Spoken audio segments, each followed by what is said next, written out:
শ্রীকৃষ্ণ প্রাপ্তি হয়।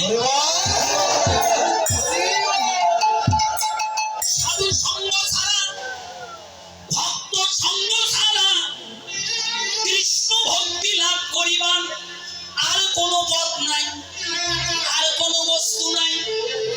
ও মায়েরা, সব কাজের সময় হয়, কিন্তু সাধু সঙ্গ করার সময় হয় না।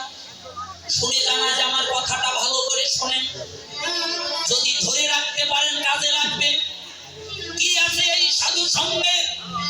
শুনে যান না, কোটি কোটি ধন সম্পদ, টাকা পয়সা থাকলে যদি ভগবান লাভ করা যেত।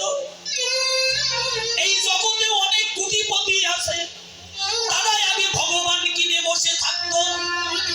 যদি মান দিয়ে, যদি জ্ঞান দিয়ে ভগবান লাভ করা যেত বাবা, জগতে অনেক মানি আছে, অনেক জ্ঞানী আছে, তারা আগে ভগবান লাভ করত।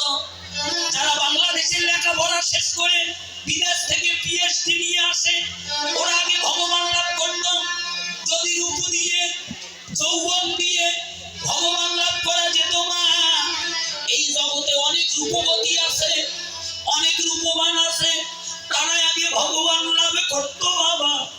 মহাজন বললেন, এগুলো দিয়ে কেউ কোনোদিন কখনো আমার ভগবানকে লাভ করতে পারেনি, পারবে না।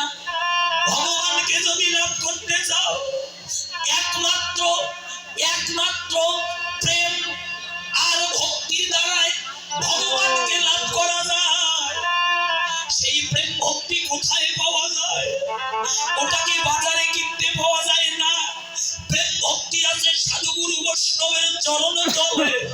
ও মাগো, প্রেম ভক্তি যদি জীবনে অর্জন করতে চাও, তাহলে সাধু সঙ্গ বাধ্যতামূলক করতে হবে। সাধু সঙ্গ সর্বশাস্ত্রে কয়,